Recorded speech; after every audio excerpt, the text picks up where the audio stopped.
tende mais a uma visão misericordiosa do que legal.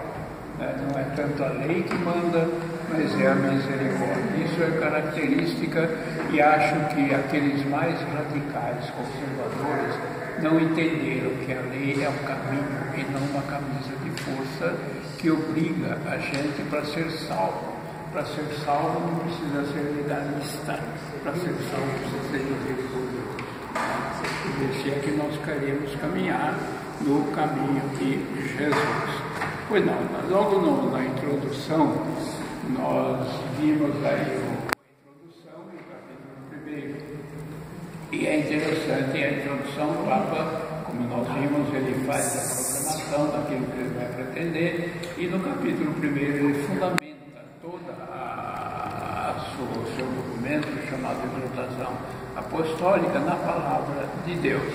E quando a gente anda um pouquinho mais, aliás, ele disse isso na introdução também, aquilo que o guia, evidentemente, é o sínodo da família, aqueles bispos que se reuniram durante 2 anos seguidos, né, para falar sobre a família. Pois bem, agora no capítulo 2, como não podia deixar de ser, vem o ver. Qual é o ver? É analisar um pouco a realidade daquilo que está acontecendo hoje. A realidade que vocês conhecem muito bem, em parte, né? Porque, claro, não é possível a gente assambarcar tudo o que está acontecendo, e parece que quanto mais você vê aquilo que rodeia, tanto mais você fica de queixo caído. A gente não sabe efetivamente, é como a gente diz, onde é que nós vamos parar, né? Sobretudo em questão de família, em questão, quer dizer, nós não sabemos onde que nós vamos dar com tudo isso que está acontecendo. Começou primeiro com problemas individuais, mais ou menos escondidos, agora é um reconhecimento até por governos e por países, e a coisa está se, digamos assim, alastrando de tal maneira que a gente perde um pouco as dimensões da própria família. Pois bem, logo aí no... Funciona? A realidade e os desafios das famílias. Eu não vou me deter muito em detalhe, porque, claro, né? Mas ele diz assim logo ali, né? É salutar, prestar atenção à realidade concreta, porque os pedidos e os apelos do Espírito ressoam também nos acontecimentos da história, através dos quais a Igreja pode ser guiada para uma compreensão mais profunda do inexaurível mistério do matrimônio e da família. Hoje não se fala mais de mistério do matrimônio e da família, mas é questão de passagem, né?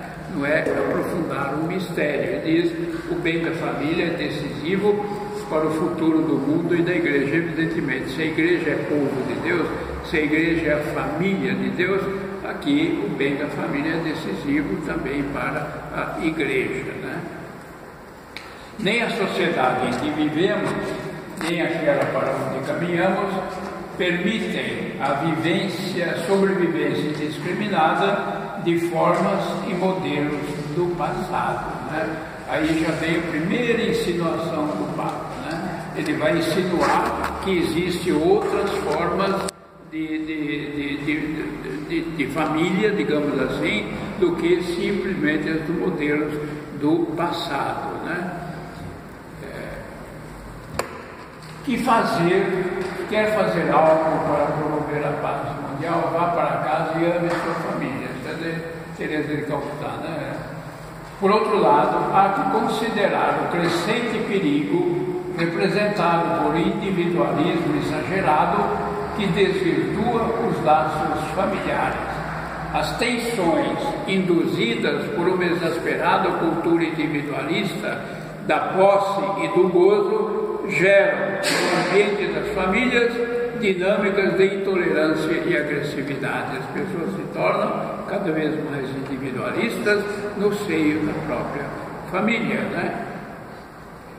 Diz aqui ainda, em muitos países onde diminui o número de matrimônios, cresce o número de pessoas que decidem viver sozinhas ou que convivem sem coabitar. Para quê? Para assumir o ônus da família. Vive cada um por si, né? Acho que nunca se viu tanta gente solteirona por aí, vivendo, né, solteira. Podemos assinalar também um louvável sentido de justiça, mas mal compreendido, transforma os cidadãos em clientes que só exigem o cumprimento de serviço, e mais nada, né? Se esses riscos se transpõem para o modo de compreender a família, esta pode transformar-se no lugar de passagem. A figura ali é sintomática, né? Sintomática. Cada um com o seu celular, estão dialogando, né? Sabe Deus com quem? Provavelmente a menina do lado de cá está falando com o menino do lado de cá, né?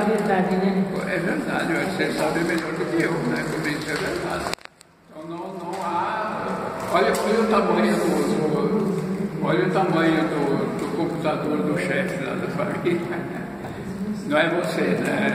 Eu não tenho cabelo. De nada serve também querer impor normas por força de autoridade. É-nos pedido um esforço mais responsável e generoso, que consiste em apresentar as razões e os motivos para se optar pelo patrimônio e pela família, de modo que as pessoas estejam mais bem preparadas para responder às graças que Deus lhe oferece. Fora, portanto, esses chatos cursos de preparação para o casamento.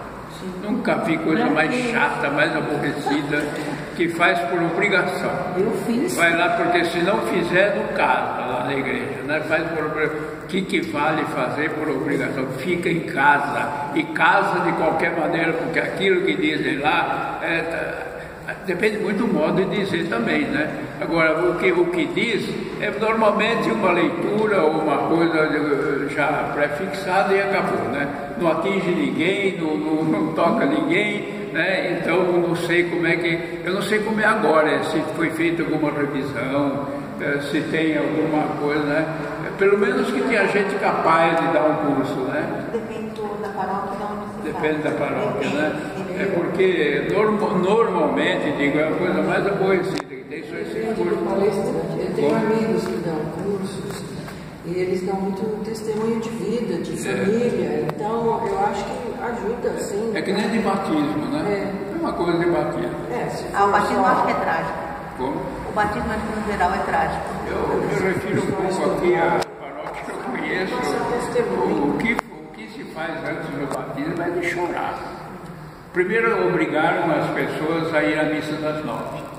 Quem for fazer o batizado às 10 tem que ir na missa das 9. Aquela criançada chorando, correndo, e não sei o quê, e aquela coisa, e padrinho que é mais preocupado em tirar fotografia, e não sei o quê, e cada um com o seu, né? Como é que faz construir a base da família em cima dessas propostas? Mas eles só vão no dia do batismo na igreja, depois nunca mais vão.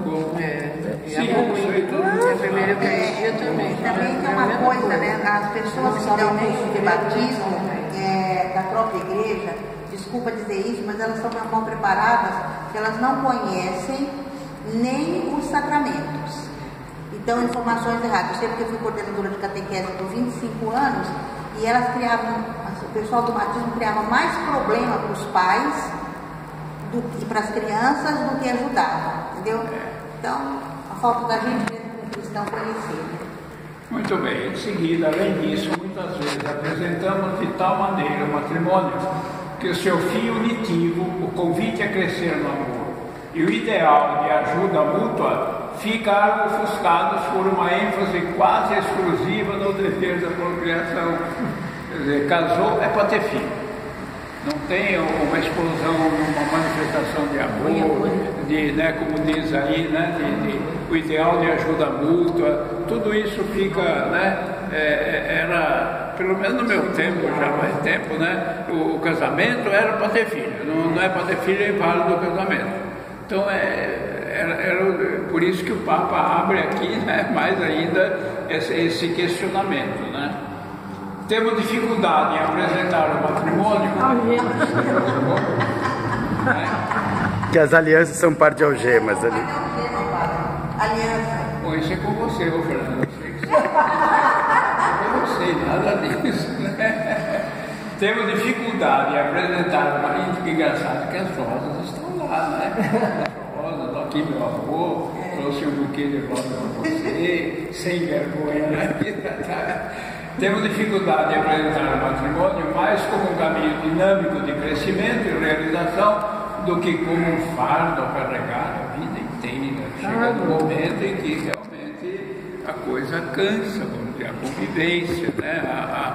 Os defeitos de cada um, de cada uma, e que quando não tem uma formação suficiente, não existe uma palavra chamada renúncia, né? E renunciar para o outro é muito difícil. Hoje é uma palavra quase esquecida na prática. Se encontra no vocabulário, no dicionário, né? Se encontra entre os religiosos, né? Assim mesmo ainda com uma certa... Fico espantado de ver algumas coisas em termos de renúncia. Por exemplo, fui monge e estava acompanhando umas reportagens e tal, e vejo um monge que sai do mosteiro, vai tomar cerveja no bar, vai não sei coisa, né? E são piedosos, os monges cantam lá, coisa, né? Quer dizer, a palavra renúncia é como a gente canta aqui, deixei meu barco na praia, né? E vou buscar... De vez em quando a gente volta para pegar o barco de novo, aquilo que era bom, né? O meu barco que era confortável, né? E assim por diante. Quem sabe do casamento vai esquecendo também essa linha, esse apelo à renúncia, que é impossível viver duas pessoas juntas sem renúncia. Não tem condições, ainda mais quando tem os filhos também, cada um com a sua... o seu modo de ser. Então aí ele toca nesse assunto e o Fernando retratou muito bem ali, né? Se toda algema fosse de ouro. Devemos dar graças pela maioria das pessoas valorizar as relações familiares que querem permanecer no tempo e garantem o respeito pelo outro, né? Eu aqui lembrei muito de meus pais que viveram 55 anos de matrimônio, e é uma coisa interessante que eu digo sempre. Minha mãe e meus pais eram daquela formação italiana bem severa, né? E eu nunca vi minha mãe beijar meu pai lá em casa, normal, assim, nunca vi. Agora, quando meu pai esteve doente, que estava já no final, a gente ficava junto. Eu fui lá passar uma semana e ela dormia num quarto, meu pai no outro, e quando chegava ela ia deitar, aí nós rezávamos juntos o Pai Nosso e ela beijava meu pai. Quer dizer, era uma coisa que eu nunca tinha visto, né? Uma coisa assim, porque devido à própria formação, mas isso, o beijo não quer que não fez falta no sentido de que viveram 55 anos juntos. E muitas vezes uma manifestação externa não diz aquilo que o coração está vivendo, né? E que nem o casamento na igreja, a gente promete fidelidade até que dê certo. Se não der certo, a gente se parece. A questão, o documento vai falar sobre isso também, né? Quer dizer, aquele amor transitório, hoje mais do que nunca. Eu desisti de fazer casamento abençoado porque não tem controle, a não ser que seja uma pessoa realmente preparada, conhecida, sim. Senão, não vejo como a gente resgatar essa seriedade com o sacramento. Isso não significa deixar de advertir a decadência cultural que não promove o amor e a doação. As pessoas creem que o amor, como acontece nas redes sociais, que interessante, se possa conectar ou desconectar ao gosto do consumidor, inclusive bloquear rapidamente, bloqueou o celular. É interessante essa expressão aí, porque é a realidade, né? O Papa fala como se fosse casado. Ele fala realmente uma expressão que a gente está vendo aí, né? Bloqueia e desbloqueia, conecta e desconecta, a expressão de hoje, né?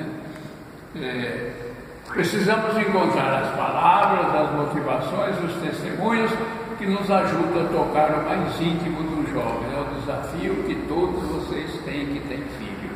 mesmo que não tem, que lidam com a juventude, porque a gente perde o referencial da juventude. Cada dia é uma coisa, cada noite que passa é uma coisa, e você acha que está maravilhoso, e lá no coração do jovem tem outra perspectiva, tem outro futuro, digamos assim, né, que ele está construindo para si mesmo, mas ele constrói primeiro no coração dele, né, para depois expressar, muitas vezes expressar em, digamos assim, desentendimento com a família, e com o pai, com a mãe, e daí nasce o quê? Nasce a violência. Estou impressionado, ultimamente eu vejo na internet e tal, a violência familiar. É uma coisa, pai matando o filho que mata os pais, por causa de herança, por causa de aquele pouco de dinheiro que está lá. Não sei, acho que vocês sentem melhor do que eu, porque isso está aí na rua, né? As crises conjugais são enfrentadas muitas vezes de modo apressado e sem a coragem da paciência. Aquele muro ali é aquela parede. Acho que é uma foto rasgada, hein, monsenhor? É? Acho que é uma foto rasgada. Uma foto rasgada Uma foto antiga rasgada, né? Quer dizer, cada um do lado e tchau e benção, né? Quer dizer, não se tem paciência, né? Monsenhor, só uma pergunta. O que são os padres sinodais? Padres sinodais, veja aqui, ó, na capa está escrito. A minha é diferente. A minha é diferente. Não, mas está escrito em cima, não está escrito. Pós-sinodal. Pós-sinodal, está escrito aí em cima. Tá. Pós-sinodal. O sínodo é uma reunião dos bispos do mundo inteiro, os delegados, não são todos os delegados que vão lá para Roma para discutir determinados assuntos. Entendi. E o assunto desses 2 últimos anos foi a família. E os bispos que se reúnem lá chamam-se padres sinodais. Né? É o novo título. Excelentíssimos senhores padres sinodais.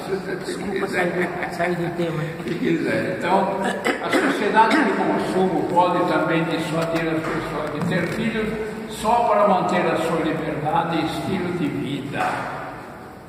Quantas vezes você ouviram dizer, filho para quê? Eu não quero incômodo. Eu não quero aborrecimento, né? Para quê? É preferível adotar um cachorrinho, ou 2 ou 3, do que um filho, né? Aliás, vai gastar mais do que ter filho, né? Vai, né? Eu vejo por aí. Agora eu estou vendo uns carrinhos assim, mais elegantes do que o de bebê, né? E eu repito, desculpe a expressão, é muito mais fácil catar bosta de cachorro na rua do que limpar a bolinha de criança em casa. É muito mais rápido e bom, não fala para ninguém, né? Os padres, bispos, participando da explicação está ali, né? Disseram que uma das maiores pobrezas da cultura atual é a solidão, fruto da ausência de Deus na vida das pessoas e da fragilidade das relações. Isso é grave. Os dias de trabalho são longas e frequentemente sobrecarregados por muitas horas gastas para o deslocamento.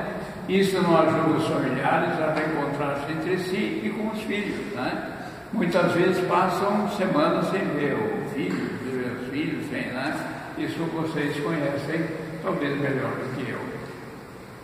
Olha a cara do menino lá. A mãe no celular, evidentemente, né? Olha aí. O abuso sexual das crianças torna-se ainda mais escandaloso quando se verifica em ambientes onde deveriam ser protegidas, particularmente nas famílias, nas comunidades e instituições cristãs. Isso na igreja está aumentando hoje, por isso que ele botou fazer de conta que não tem, para proteger o padre, proteger na coisa, e transfere de paróquia, e na outra paróquia ele vai fazer pior ainda. Quer dizer, são pessoas que não nasceram para o sacerdócio. isto é, não nasceram para a renúncia. Ah, mas a mídia cai em cima da católica, só, dos católicos. Bem, não, isso não vou dizer, mas o problema é que a gente tem que olhar para dentro, né? Porque o que há, evidentemente, que há. Sim, evidentemente, e se acusa o Papa de estar cobertando, o Papa, pelo contrário, ele está sendo rigoroso, né? Tem até um cardeal preso no Vaticano por causa disso. Preso lá no Vaticano, né? Então não se pode. A mobilidade humana, e aí está a questão da mobilidade, que corresponde ao movimento histórico natural dos povos, pode revelar-se uma verdadeira riqueza, tanto para a família que emigra, como para o país que a recebe.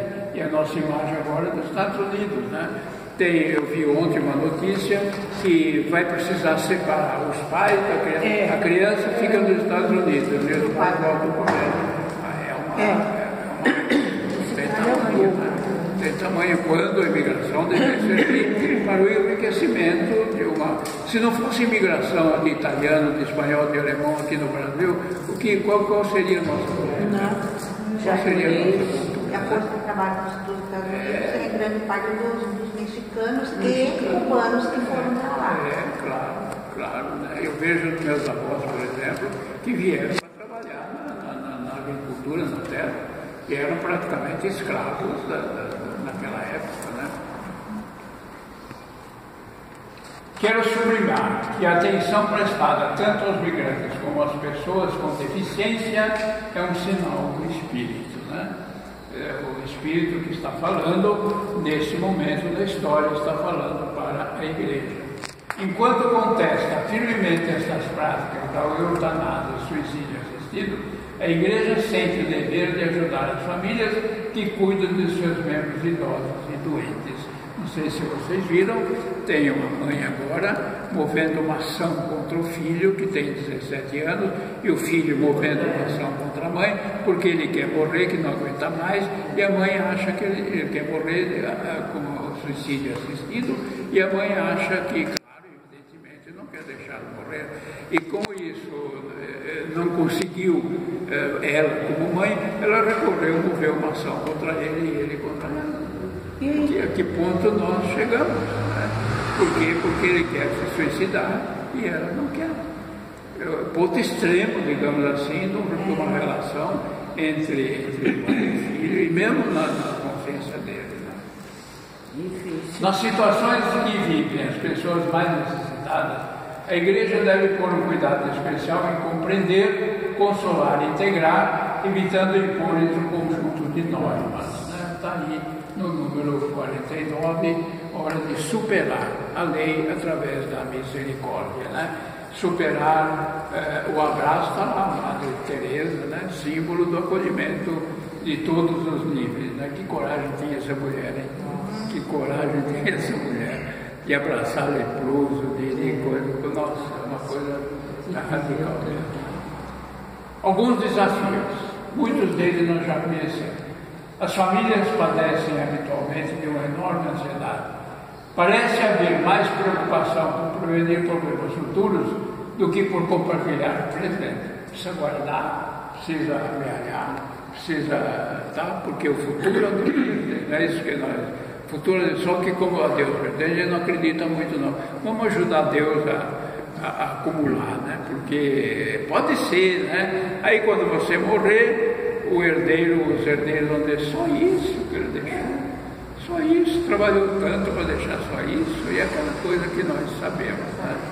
Então se pensa muito mais no futuro do que partilhar o presente.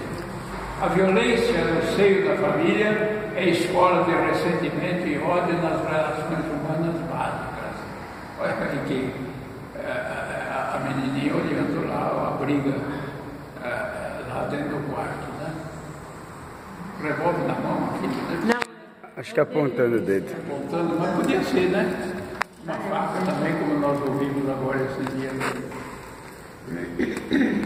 A família é base da sociedade, o lugar onde as pessoas aprendem pela primeira vez os valores que lhes guiam durante toda a sua vida. Isso eu posso dizer. Isso eu posso dizer da minha família, acho que muitos de vocês também, né?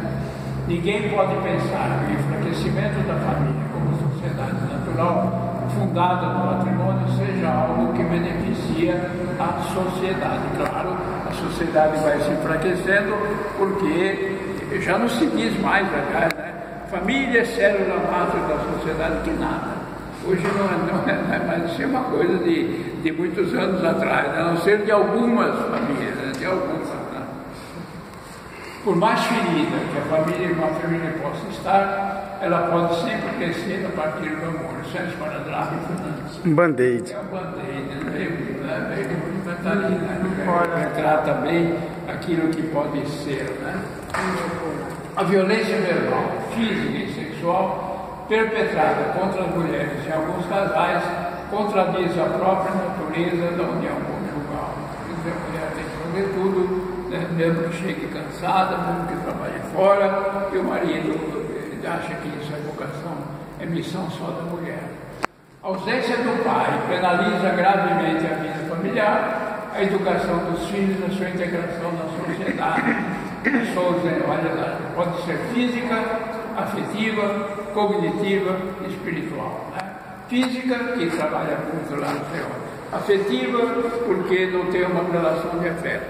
Consequentemente, não conhece os filhos. E, consequentemente, não há nada que conduz a uma convivência espiritual. Não é nada. Interessante, meu avô, quando veio da Itália, meus avós, eles eram ateus, porque a partir de 1800 e pouco, 1850, toda a Itália era materialista, era aquela questão lá, né? E meu avô era um ateu, né?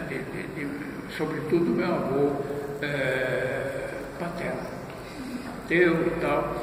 E ele se converteu, morava na Vila Esperança.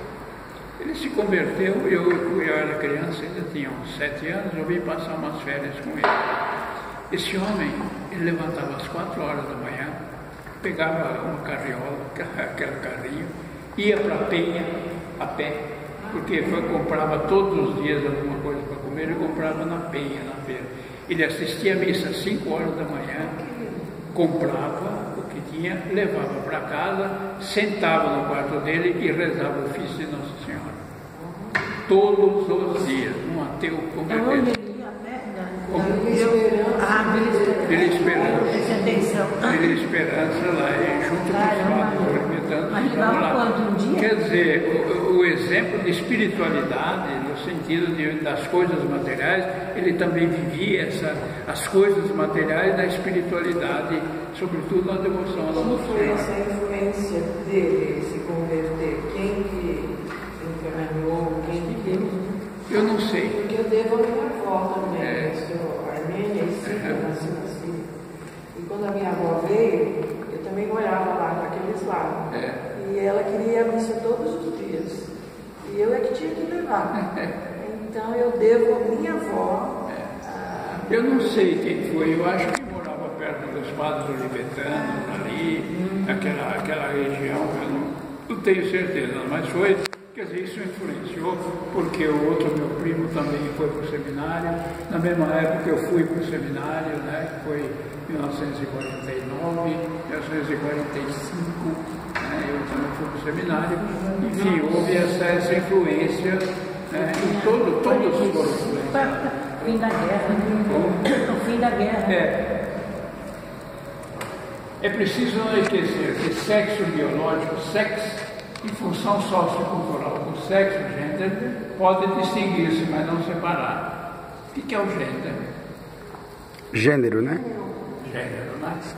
Gênero pode se distinguir, mas não separar. Homem, homem, mulher, mulher. Por enquanto, né? Não é para todo mundo, mas está por enquanto. Hoje está descarado. Questões de gênero não me discute. Descarado. Nem vou me deter aqui, porque... Dou graças a Deus, porque muitas famílias que estão bem longe de considerarem perfeitas, vivem no amor, realizam a sua vocação e continuam caminhando, embora caiam muitas vezes ao longo do caminho. O Papa já está insinuando que pode haver rupturas na família e que, portanto, mais tarde ele vai dizer como é que se recolhe essas rupturas. O capítulo 3º, aí vem então o olhar fixo em Jesus. Gosto muito dessa expressão, porque a nossa caminhada de vida é essa, olhar fixo em Jesus, né? É da carta aos Hebreus, caminhando com olhar fixo em Jesus. E nesse capítulo não vou me deter muito, porque é toda a doutrina da igreja sobre o matrimônio, né?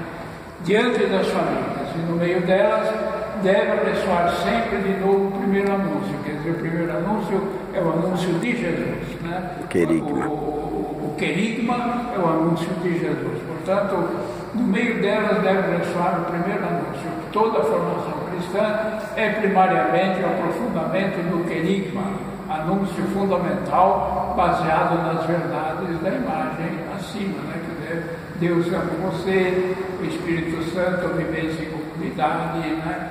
Quando eu fui lá para o catecismo, eu já conhecia muito, porque meu avô materno, ele me levava pela mão, eu tinha 3, 4 anos, ele me levava pela mão na missa das 10, ele não perdia, ele tinha até um lugar para ele lá, porque quem tinha ajudado a igreja tinha um genuflexório ali pronto, né, para ele, né? Aí eu ficava ouvindo, e tinha um padre muito eloquente, e quando ele tinha um púlpito, quando o padre subia no púlpito, eu subia atrás, né, e ficava bem sentado lá para ouvir. Eu não entendia nada, evidentemente, mas passava pela minha cabeça, né, que bonito, né, que bonito, que bonito. E aquilo foi antes do uso da razão, digamos assim, eu já tinha o uso da sensibilidade. Porque a partir daí é que nasceu. Se foi certo ou errado, não sei se que eu estou aqui. Então, enfim, eu também não sabia se ele me levava na missa, eu ia à missa, porque depois da missa ele passava na confeitaria do pai do padre e me dava doce. Eu acho que eu não sabia bem se era a homilia, o sermão ou se era o doce. Isso ficou diabético. Que me cativava.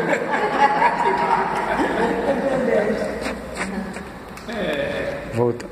Com efeito, o próprio mistério da família cristã só se pode compreender plenamente à luz do amor infinito do Pai, claro, e da Santíssima Trindade, não tem como, né? Dentro deste quadro, o presente capítulo recolhe uma síntese da doutrina da Igreja sobre o matrimônio e a família. Jesus recupera e realiza plenamente o projeto divino, que é primeiramente um dom do Senhor, né? Quem está se casando ali não sei, né, Fernando? Não. Também aquele padre não sou eu, não. A indissolubilidade do matrimônio não deve se entender primeiramente como jugo imposto aos homens, que normalmente hoje se pensa assim, né? Mas como um dom concedido às pessoas unidas em matrimônio, um presente de Deus, né? O matrimônio e a família recebem de Cristo, através da Igreja, a graça necessária para testemunhar o amor de Deus e viver a vida de comunhão. A palavra comunhão aí é fundamental. A postura de Jesus é paradigmática para a Igreja. Ele inaugurou a sua vida pública com o sinal de Caná, né? Quando o esposo está na família, né? Todo mundo tem que se alegrar com a presença do esposo, né? O jejum virá depois, nós vemos isso um pouco, acho que semana passada, essa semana, né?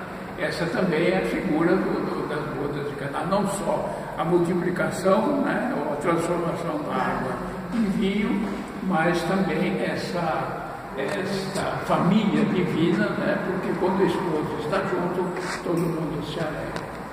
A encarnação do Verbo em uma família humana em Nazaré comove com a sua novidade a história do mundo.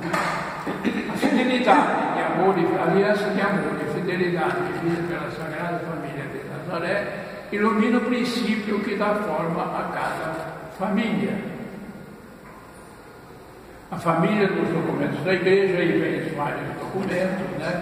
A Gaudium et Spes, o João 23, o Humanae Vitae do Papa Paulo VI, a Familiaris Consórcio Gratíssimos, muita gratidão do João Paulo II, definiu a família caminho da Igreja, ofereceu uma visão de conjunto sobre a vocação ao amor do homem e da mulher, propôs as linhas fundamentais para a pastoral da família, família e para a presença da família na sociedade.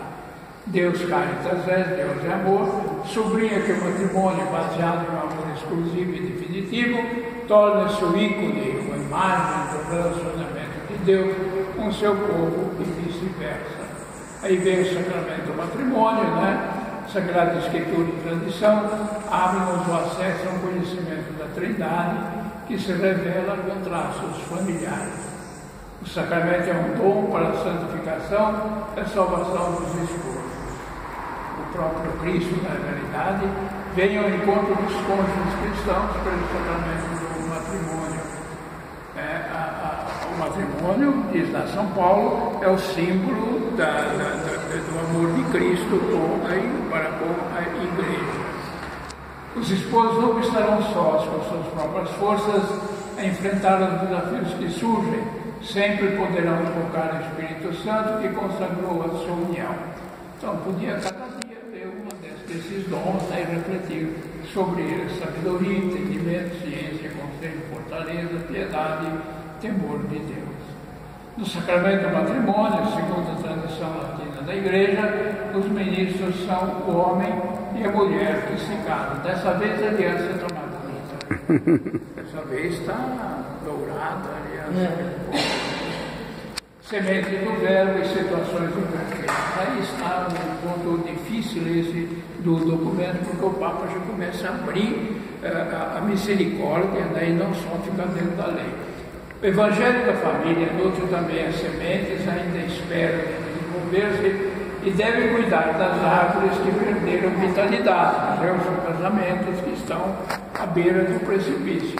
Somente fixando o olhar em Cristo, conhecemos profundamente a verdade sobre os relacionamentos humanos. Na perspectiva da pedagogia divina, a Igreja dirige-se com amor a quantos participam da vida dela e de modo imperfeito. Eu vejo aqui, vejo lá quando a gente celebra, quanta gente está aí amigada, mas está aqui, está frequentando, está aí, não pode comungar, não pode, mas está aí, né? Só olhar um pouco, né? Não vou julgar ninguém, mas tenho certeza que tem gente assim, né? Por isso, enquanto se deve expressar claramente a doutrina, é preciso evitar juízos que não levem em consideração a complexidade das diferentes situações. Que imagem é essa? Não diga, Fernando. Que imagem é essa? É da puta que ele que ele perdoou. Grande escândalo, imagina vocês o escândalo. E o Papa dizendo que é preciso acolher. Grande escândalo quando Jesus perdoa e abraça. E o Papa diz acolher. Ele não diz justificar, ele diz acolher. E como a gente não entende nada de acolher, inclusive padre, bispo e cardeal, então é melhor crucificar, é melhor criticar, é melhor deixar fora. Isso todos nós estamos sabendo, não é nenhuma novidade. Sabe qual que é o melhor exemplo que eu tenho de família, de acolhimento? O de José. Quer dizer, naquela época, ele acolheu uma criança que sabia que não era dele, né, criou como se fosse... Que melhor exemplo do que isso na época daquela, gente? Imagina. Quer dizer, o exemplo já havia ali. E sobretudo, acho que nós, padre, bispo, devíamos conhecer essa cara família. O episódio, ele já queria deixar a sua esposa em segredo, né?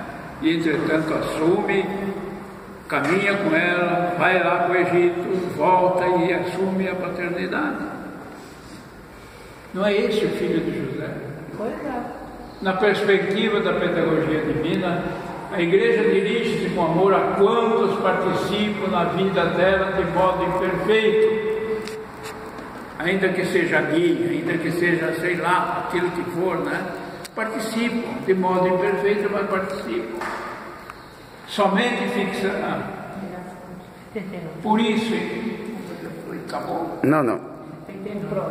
80, acho que está voltando. 79 agora. Transmissão, agora é isso aí. Transmissão de educação. Maneira Desde o início, o amor rejeita qualquer impulso para se fechar em si mesmo. Esse coração é o filho entregue, né? O filho pede para nascer, não de qualquer maneira, mas desse amor, porque ele não é uma dívida, mas uma dádiva.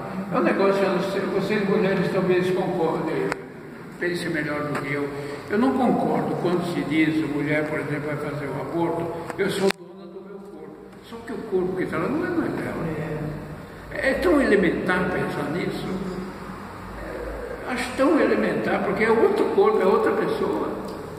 Eu faço o que eu quero com o meu corpo, você está matando uma outra pessoa. Mas parece que o comum é as mulheres pensarem que ela pode fazer o que quiser, pelo menos a argumentação que dão por aí, né? A gente ouve com muita frequência. Com particular gratidão. A igreja apoia as famílias que acolhem, educam e rodeiam com carinho os filhos portadores de necessidades especiais. Quando a gente olha uma mulher, um casal carregando um filho com deficiência, Deus sabe o que está custando isso, né? E põe num carrinho até de adulto para levar, Deus sabe, né? E o Papa diz que a igreja apoia as famílias. Esses pais, né? Esses pais são escolhidos. Pois é, porque se não fosse, ele abandonava a criança em qualquer lugar. Essa foto o senhor sabe o que é? O senhor viu no noticiário? Não. É um pai de um menino que era paralítico. Ele inventou umas botas que ele joga futebol com o filho. Ele chuta a bola pelo filho. Os dois na mesma bota. Ah, é? É. Que coisa, né?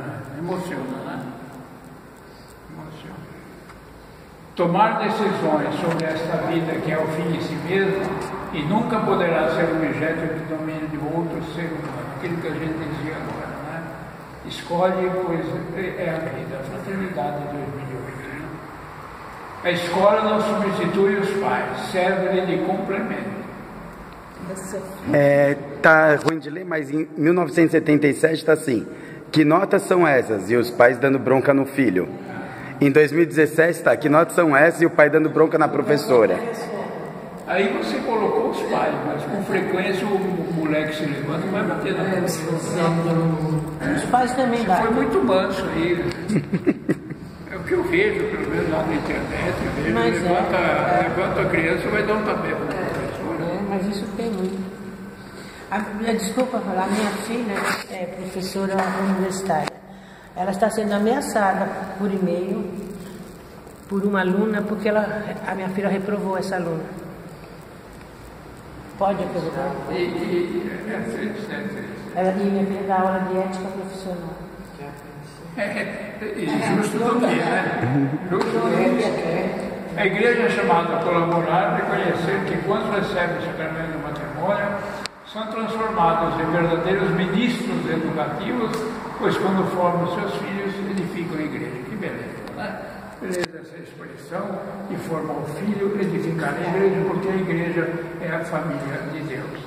A família e a igreja, na família como igreja doméstica, amadurece a primeira experiência eclesial de comunhão entre as pessoas que estão entrelaçadas. A igreja é a família das famílias, a igreja é um bem para a família é um bem para a igreja. O amor vivido nas famílias é uma força permanente para a vida da igreja. Amém. Amém. Desculpe a pobreza da... O senhor quer pagar o almoço para mim? Você falou que podia perguntar, o senhor pode falar sim ou não. Perguntar não ofende. Não ofende.